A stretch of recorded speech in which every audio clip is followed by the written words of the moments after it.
นะ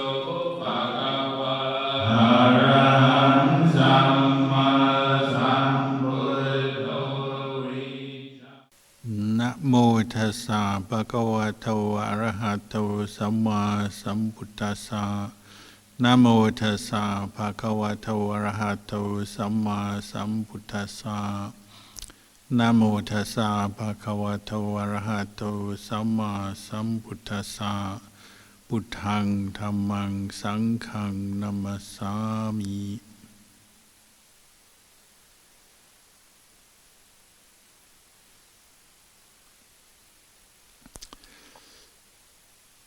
Blessings, good evening.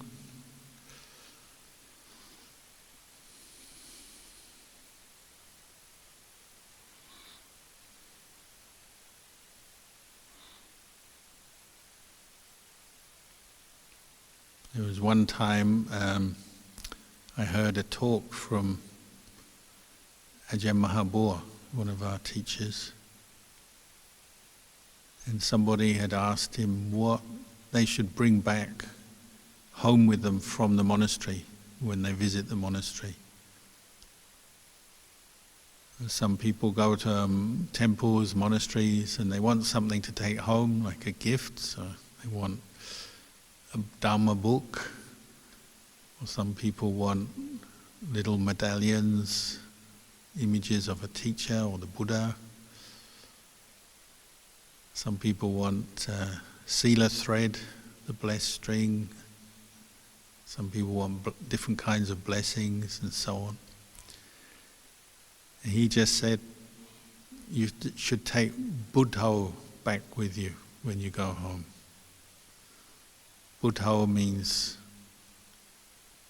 the mind that's awakened, that's mindful. This quality of knowing that we practice in when we meditate. In whatever meditation technique you use, you're developing the mind of Buddha, the awareness, the knowing.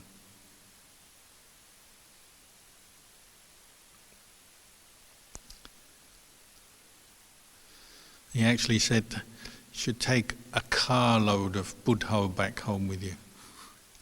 Meaning you should have a lot of mindfulness, a lot of awareness. That's what you need. He said, take a carload back home with you, take a truckload back with you. Because that's what we all lack in our lives, in our practice. We all need more of the mind of Buddha, the mind of awareness. And that's why we come to practice meditation regularly. In the monastery or at home, we set aside time to do some practice like this evening. And it is a very repetitive task. So on paper it sounds pretty boring. If somebody asks you, what do you do in meditation? And you answer, I just recite the word Buddha, or I watch my breath go in and out, or focus my mind on a part of the body, and so on, depending on what technique you're using. It's very repetitive, quite simple task. So it doesn't sound that interesting at first. And what we have to do is practice a lot to make that mindfulness very strong. That's why we need a car full of Buddha, or a truck full of Buddha. A handful of Buddha is good, but it's not enough. It'll disappear very quickly. The mind of mindfulness, with mindfulness, if it's just a handful of mindfulness, it doesn't last very long. You need a truck full, a huge amount, a big pile of it. So you have to keep doing it over and over again.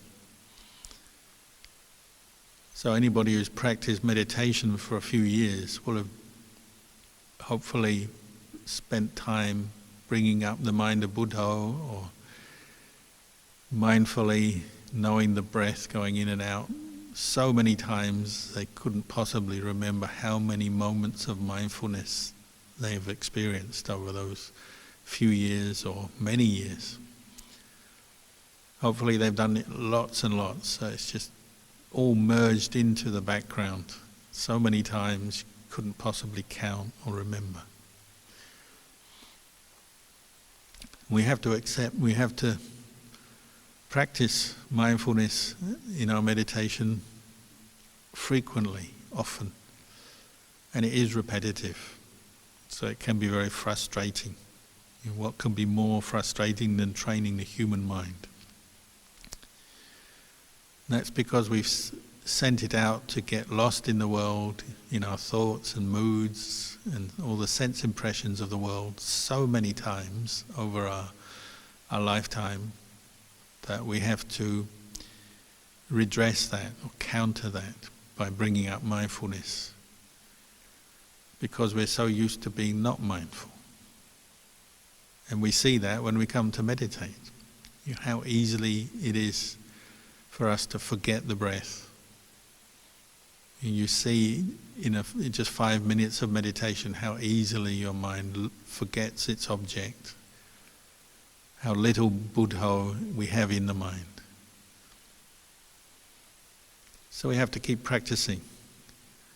And we also have to adjust our lifestyle. If we really want to improve our mindfulness, we have to adjust our lifestyle to support that as well. So that's why we keep precepts, 5 precepts, 8 precepts.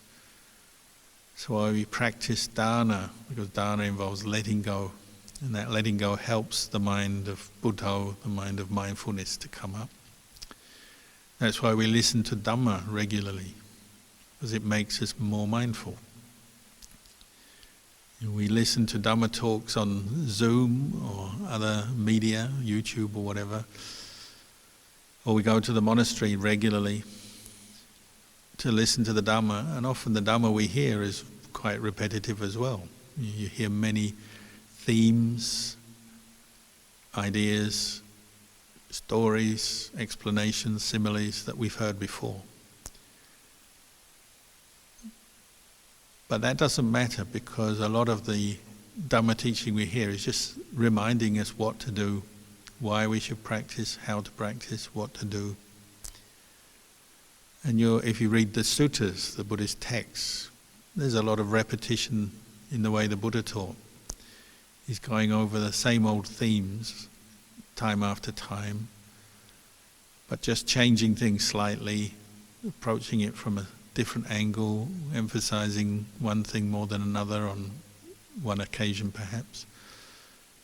But a lot of repetition. Even when we chant the suttas and reflections, there's a lot of repetition. So we chant, Rupang anicca, form is impermanent, Vedana anicca, feeling is impermanent, Sanya anicca, perception is impermanent, Sankhara anicca, mental formations are impermanent, Vijnana anicca, sense consciousness is impermanent. A lot of repetition. But that's okay, because it's bringing us back to the present moment, to the Dhamma, and making us mindful. But we have to be willing to endure that, in the sense, repeating things, repeating activities with body, speech and mind, which is a lot of what our Dhamma practice is something we have to endure. Because the mind often is craving something new or different. That's the nature of craving. It's never satisfied, never content. That's why we struggle so much when we go shopping or we go online surfing the net, because we're always looking for new sense impressions, new sights, taste, smell, touch, new objects to experience. Because our mind has a kind of inbuilt dislike of repetition, the same old thing. As Ajahn Kalyano used to say, if you eat the same food every day, even if it's your most favourite food, whatever that may be, if it's noodles, say, you eat noodles for breakfast, for lunch, for dinner, after a while it won't be your favourite food anymore. You'll get fed up with it. You may even start to feel sick at the sight of it. That's the nature of sense contact. So we're always looking for something new and different. So if you are practicing meditation, mindfully paying attention to the breath, the mind is sort of jumping around, trying to get away from it. Much of the time it's hard work to keep the mind with the breath, or to keep the breath in mind. So we need a lot of patience, endurance, and a lot of effort. And that effort is directed to cultivating, we say, wholesome Dhammas, wholesome mental states, and abandoning unwholesome mental states.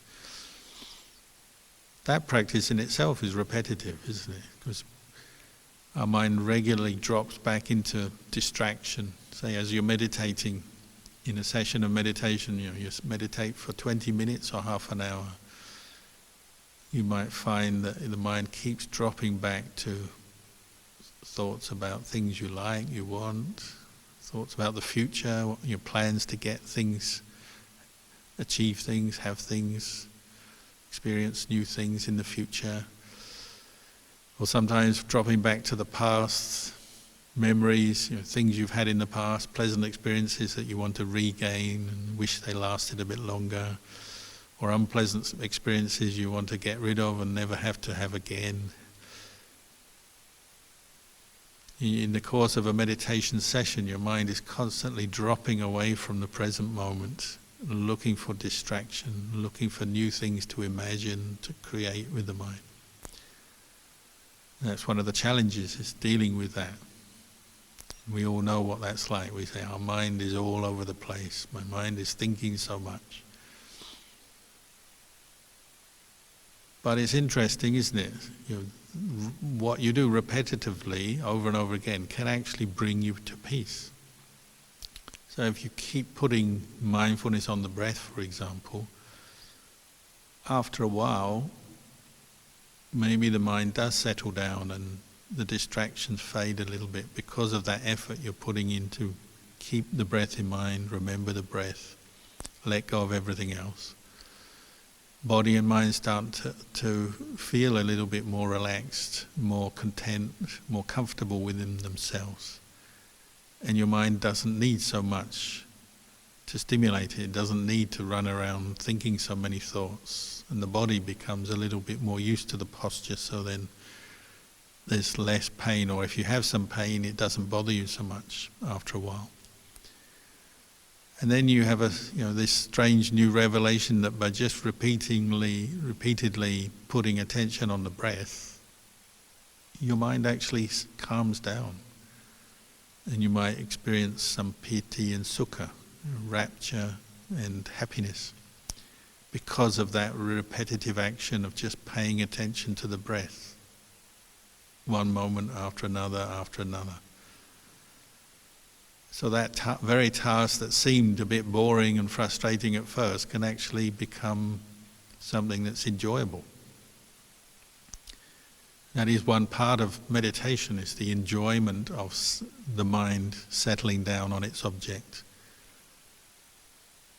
Letting go of all the distractions, that's pleasant because your mind's getting a rest, and that energizes and brightens your mind when you do it. So that repetitive action actually leads to the mind becoming quiet and still, bright, more illuminated, more happy, more content. And it even loses the boredom of just doing that repetitive action. In the beginning it might seem boring to watch the breath. And because you're caught into the boredom, you identify with that thought or the feeling of, why am I having to do this? Not again.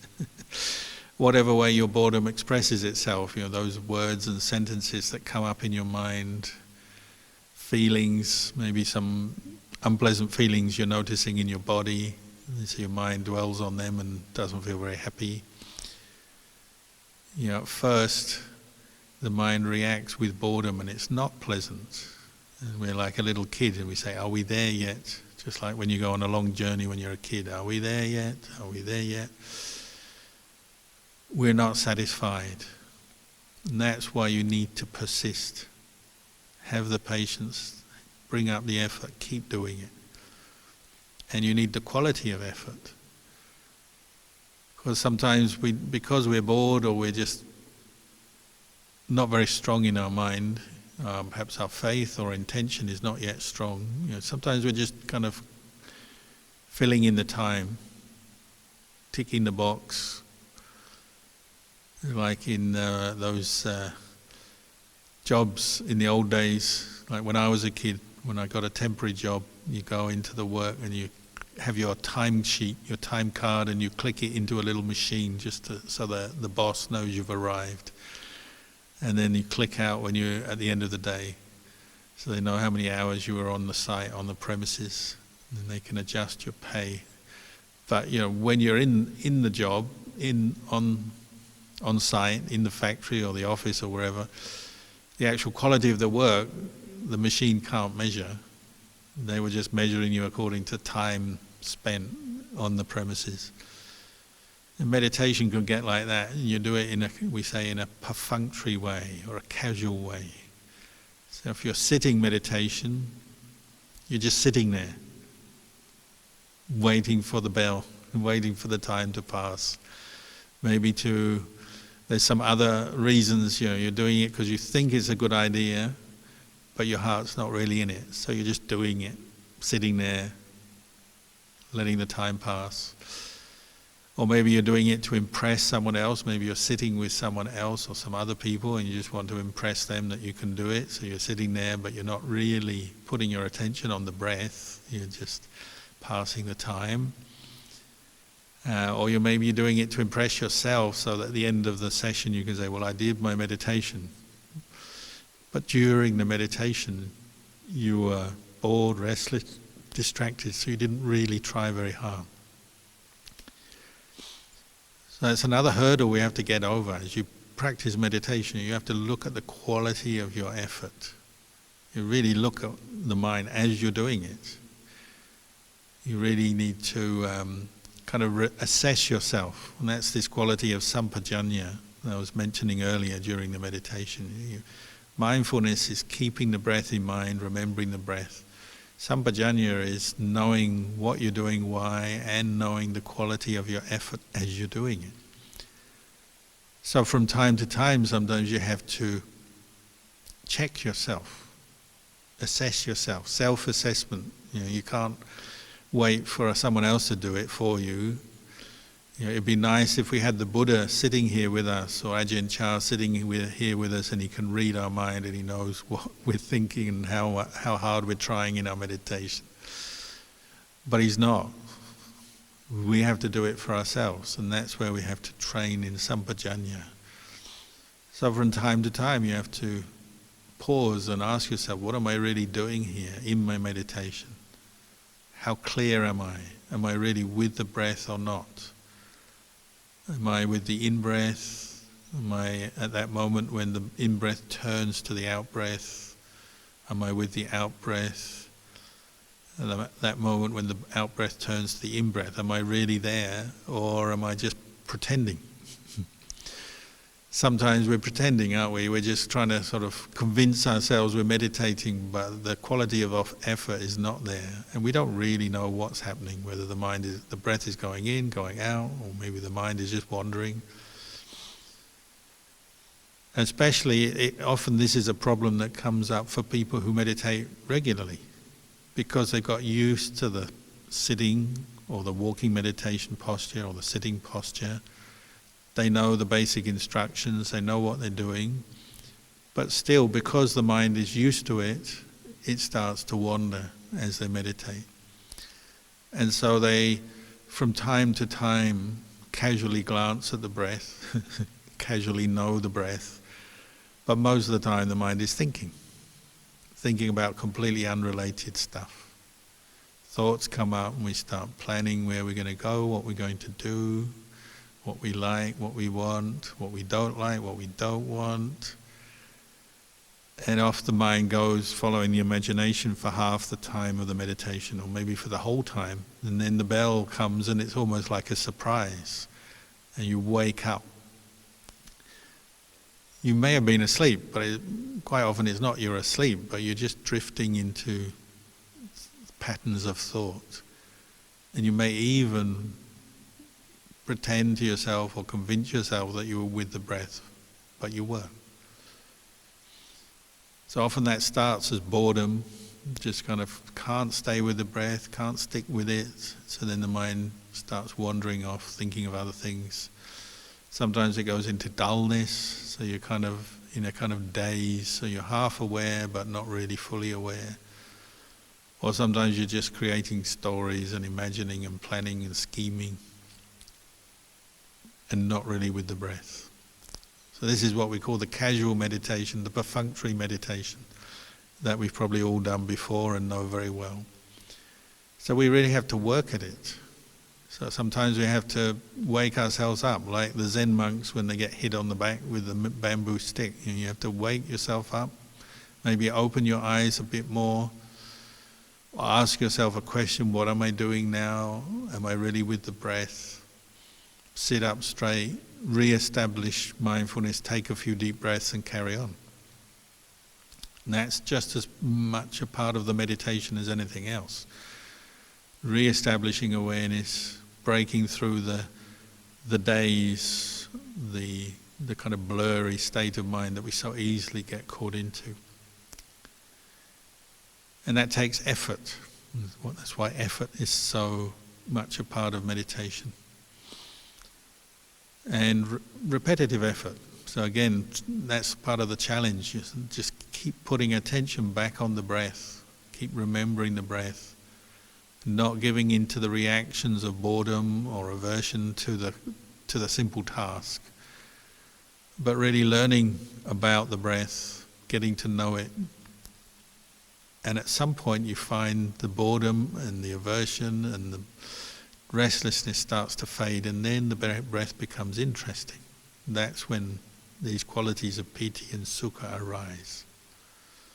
And even just the simple sensation of the breath going in, at the tip of your nostrils, going out, and then the sensations you may be experiencing around the body all become much more clear to your mind.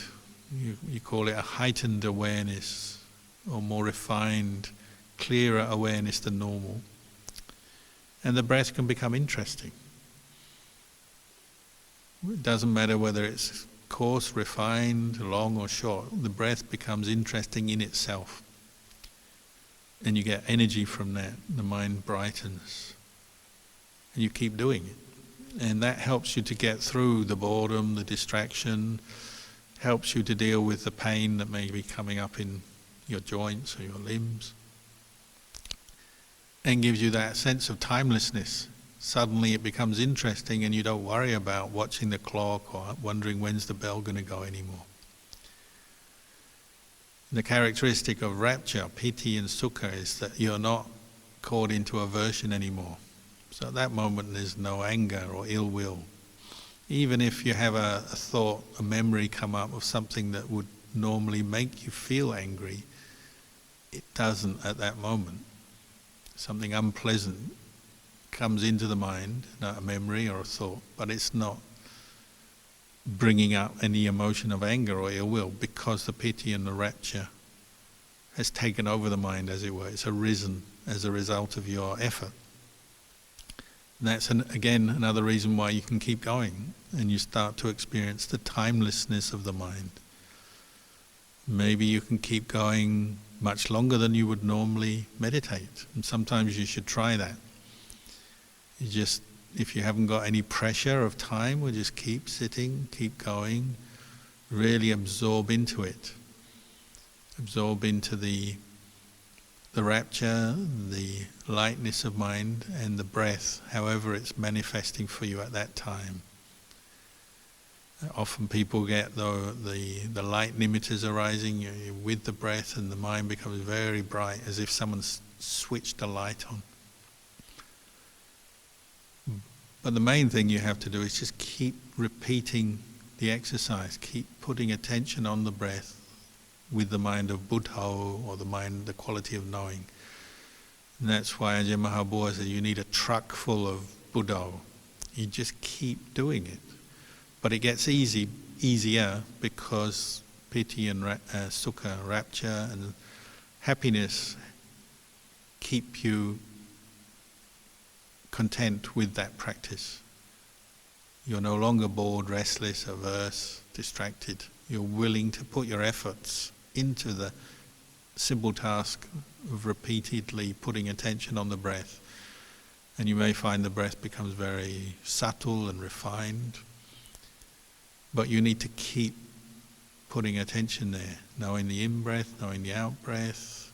The movement of the breath may get very subtle, almost imperceptible, hardly noticeable, and that's fine.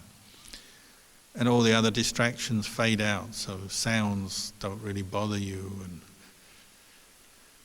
visual images don't really bother you, and memories and thoughts are not bothering you. Sleepiness fades away, your mind is bright enough, it's not sleepy anymore, it's not dull anymore, just knowing the breath and knowing itself more and more and more. And if you practice regularly, you'll notice sometimes that can happen in any place. It's not restricted to a certain place. Obviously a quiet place like a monastery or a park or a quiet room in a quiet house is probably the best, but you can be in a busy place and experience a mind of mindfulness because you've been practicing, and your mindfulness becomes very steady and very constant. And you may be in a place where there's a lot of noise.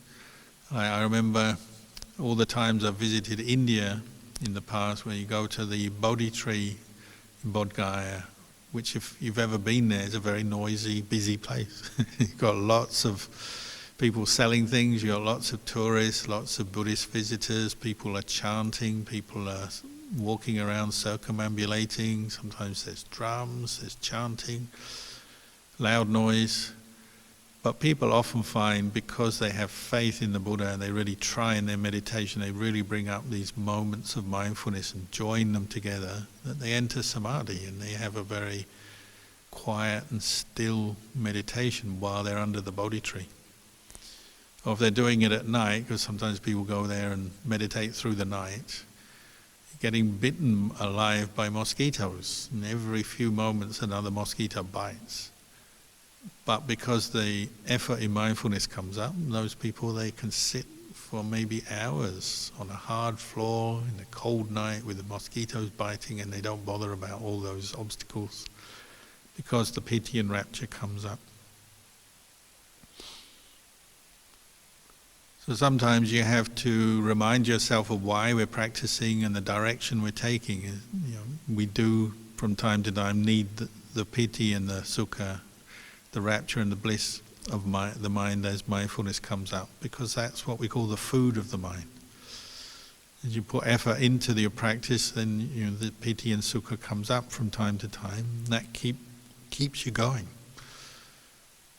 gives you some contentment, enjoyment, and helps you to go through other obstacles like pain, feelings of tiredness, or doubt. Sometimes you have doubt and you think, oh, why am I meditating? Is this really worth it? Is it good? But if you keep going and you're experiencing some bliss, some rapture, you know for sure that your mind is becoming more wholesome, more happy in itself, because you feel it. And that gives you some encouragement to keep going. So sometimes meditation is a little bit like a catch-22, because on the one hand, you need to put the effort in to go through the hindrances of boredom, restlessness, sleepiness, aversion, and so on. But then as the piti and sukha comes up through your efforts, that helps to spur you on to keep going, to keep meditating. Whether you're developing your samatha meditation, one pointing the mind on an object like the breath, or whether you're contemplating, developing insight into impermanence, unsatisfactoriness, or the selfless nature of physical, mental phenomena, what we call vipassana. Either way, you need a bit of piti and sukha to keep you going.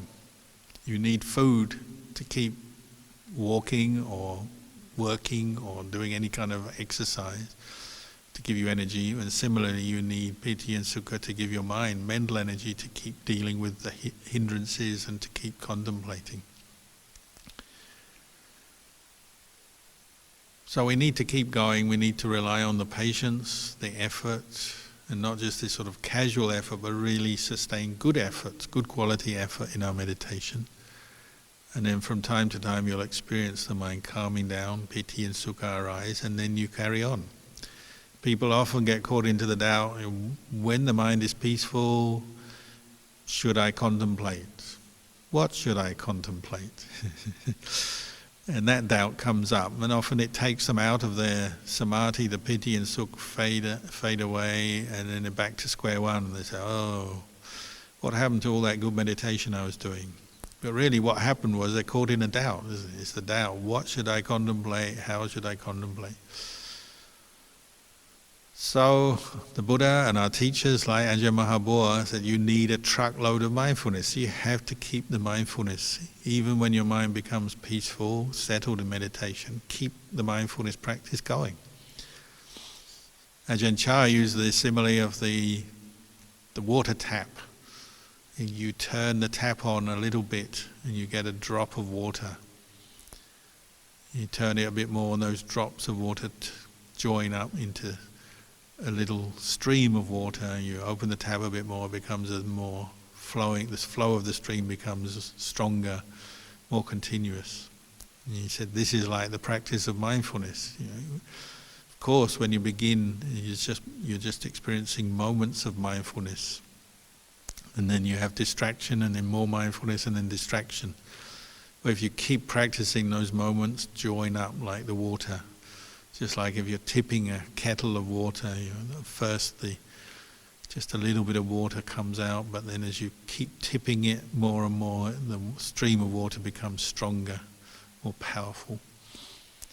And mindfulness is like that, and you keep practicing it, and it will get stronger, and with the strength of mindfulness, it gets a little easier, and you're not so bothered about the repetitiveness of the meditation because you're enjoying it and you're getting some relaxation from it, some energy and brightness from it. So then you can continue.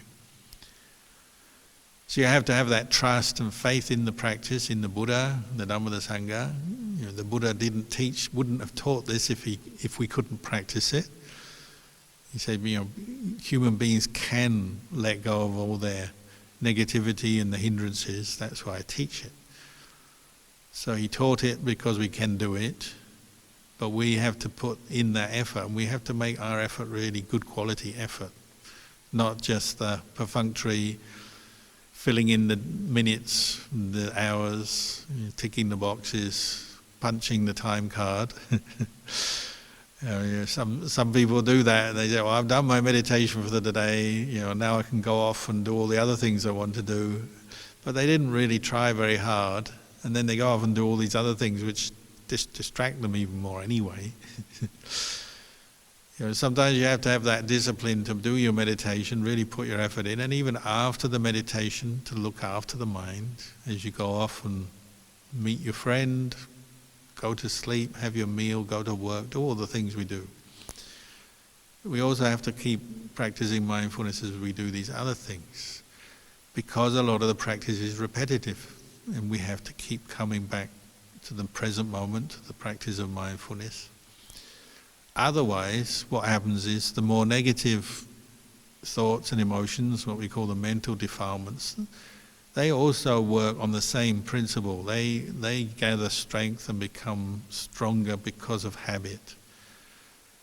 And quite often when we're not very mindful, we're unwittingly, unknowingly boosting and strengthening our mental defilements. And we get better at it. So sometimes we get better at getting angry, or becoming jealous, of acting in selfish ways. And we know that, don't we? We've seen that before in our lives. We wonder why it is we lose our temper so easily. Maybe you have that thought, I never used to lose my temper so easily, but now I do. Or you get more stressed than you used to. I never used to get so stressed, but now I feel so stressed so easily, so much of the time. Or I never used to be so greedy with certain things, or so addicted or obsessed with certain things. But that's also because of repetitive action, but it's the action of the mental defilements. And we learn things, don't we? But often we learn the wrong things in life if we're not guiding ourselves with wisdom and mindfulness. So most of us have the experience, there was a time in our life when we didn't have this obsession or this addiction. It could be you become addicted to something that you realize is not very good for you. But you can think back, there was a time when you didn't have this problem, but over time, over repetitive action of the defilements, you've become addicted to something. So it could be just losing your temper, getting angry. Could be eating food in a certain way, or certain kinds of food. Or could be certain opinions and views that you repeatedly attach to the point where they become really strong and extreme in your mind and really there all the time. Delusions.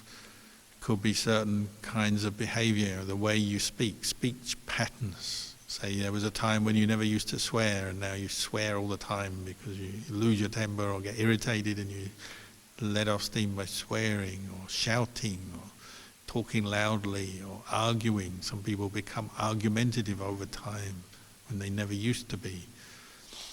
Or some people get addicted to cigarettes or drink or drugs or pornography or gambling, all kinds of addictions.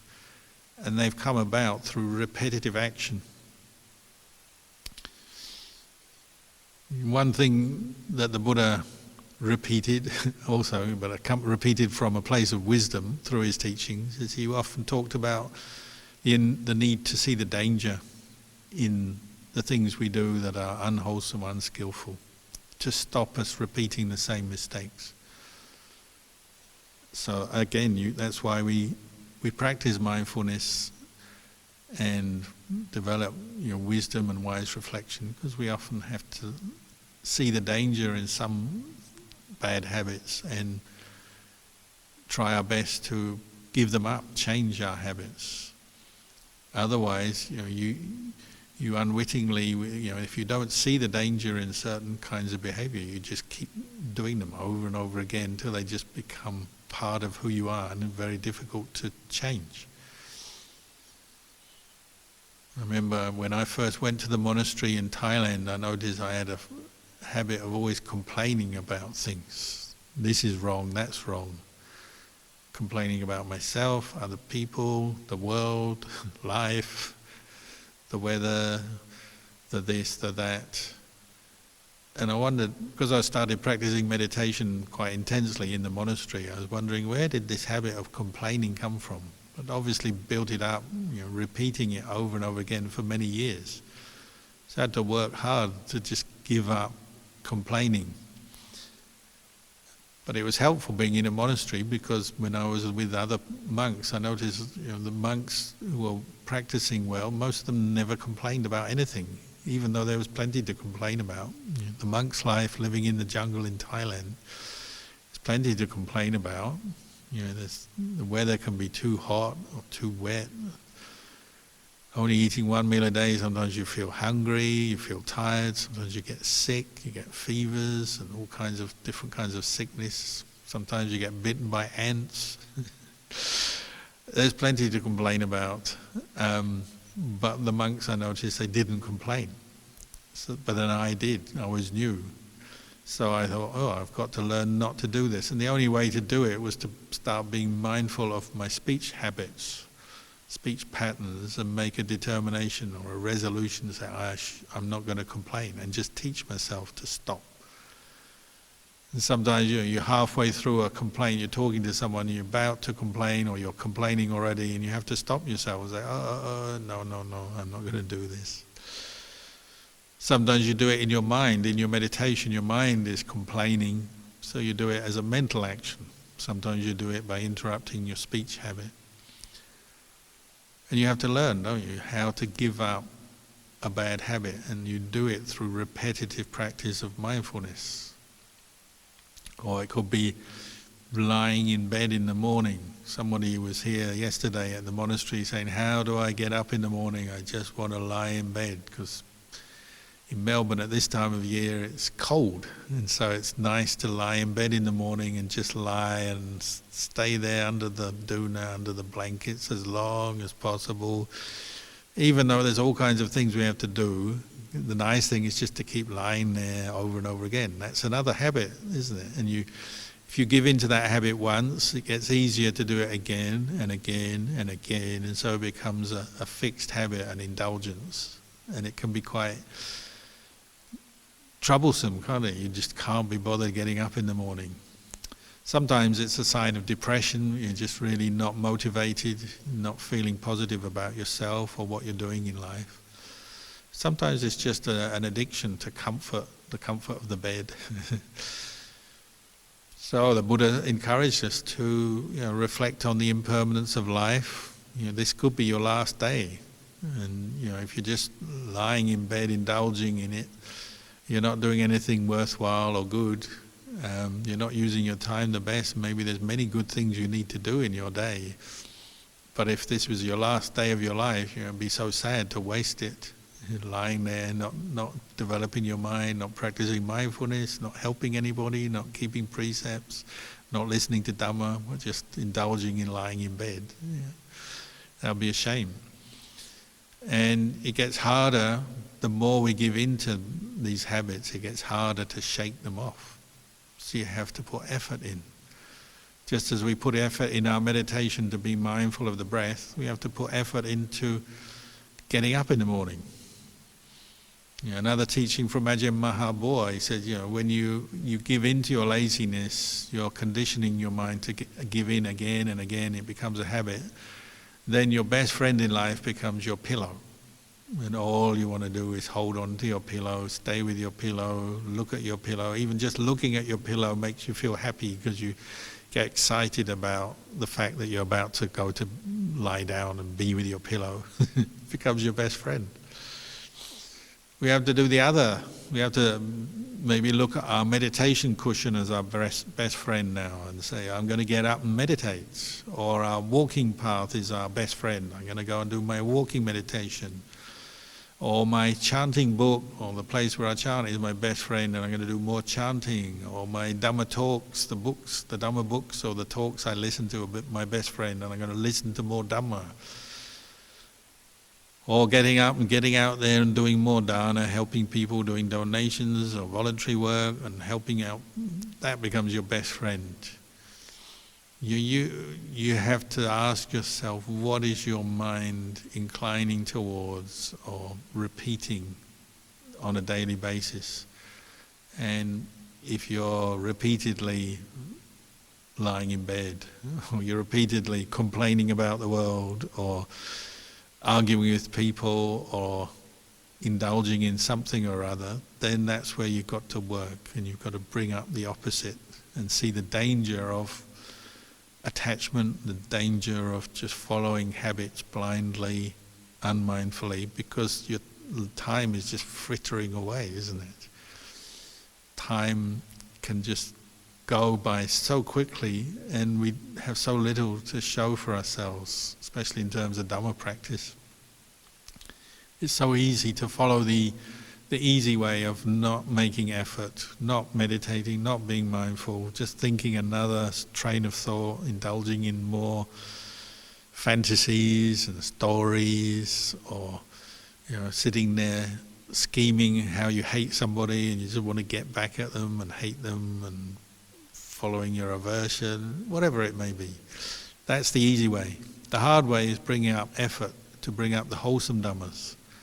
But if we keep bringing up the wholesome Dhammas over and over again, then that develops its own momentum in a good way.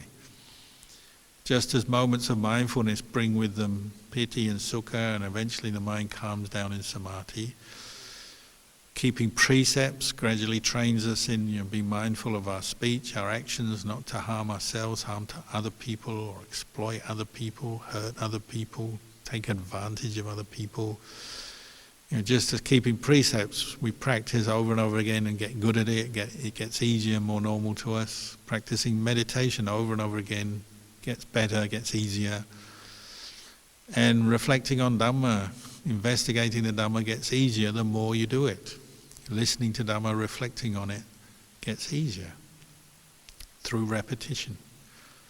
So we have to learn to use repetition to our advantage, do things again and again and over and again, rather than letting the mental defilements win all the time and repeatedly indulging, being lazy, stubborn, greedy, jealous, angry, all those kind of qualities of mind we don't really like to admit we have and don't like to think about and don't like to look at because they're ugly. We try and brush them under the carpet all the time, pretend they're not there. But then they get worse. It's like illness, isn't it? Like a lot of the time this body is not ill, we say. People ask us, are you okay? And you say, yeah, I have no illness at the moment. But actually the potential for illness is always there. There's already cancerous cells in our body from day one. It's just they haven't got so bad that we say we have cancer, but they're there. And we've got possibilities of illness with every organ, every part of the body. It's always there. The body, you're sitting here for a while listening to this talk, after a while you get aches and pains, don't you? So the potential for illness, pain, discomfort, the aging of the body, it's always there. That's the danger of a body. That's something we have to be aware of. But what we tend to do is when we're healthy, there's no strong illness or particular pain, we say, well, I'm fine, and we forget all about it. And the mind is the same. The mental defilements are lurking there in the background. They're what we call latent tendencies, anusaya. And the way they translate this in Thai, they say they're like sleeping in the background. They're lying there, just like us in the morning on the cold day, sleeping there. The kilesas, the mental defilements, are sleeping in the back of our mind. They're in our subconscious. They're just waiting for their moment. They're like the opera star, the stage star, the film star, just waiting to come on and steal the show. They're waiting there in the sidelines, in the wings, waiting to come out, and then suddenly we're angry, suddenly we're greedy, suddenly we're depressed, suddenly we're sad, suddenly we're worried and anxious. They're always there, and that's the danger. We can't be complacent. But when we're not mindful, we're not heedful, we are complacent and we forget about them. We just hope they'll go away and we pretend they're not there and we just hope somehow that we'll get away with it. So we become lazy, we stop practicing. We spend too much time sleeping, too much time indulging in our pleasures, too much time getting distracted, too much time getting angry with things. We have to go against the grain. We have to learn to be more mindful and more aware and see the danger even when it's not immediately obvious. You have to look into your mind more deeply and you'll start to uncover some of those dangers. You have to be quite strong because sometimes even pleasure has a danger to it. You get attached to pleasure. You eat nice food, it has a danger because you can eat too much of it and it can make you careless and it can even harm our health. Too much of a good thing has its danger. We get attached. So the Buddha said, contemplate the dangers of things regularly to bring up that energy, that effort, to get you out of bed in the morning, to make you put effort when you're meditating, to work against the mental defilements so you're not letting them win all the time. So listen to the Dhamma, reflect on the dangers, and then repeatedly put effort into the practice. This is the way we lift our minds out of the danger of the mental defilements towards a place of clarity, peace, towards the mind that is unconditioned by the defilements, it's free from defilements, free from suffering, which is what we all want. So maybe I'll leave you with those thoughts tonight for the talk, and after this there'll be a chance for you to ask some questions if you have. You're welcome to type them into the chat box, or if you put your hand up on the Zoom screen, then hopefully we can locate you and you can ask your question in person.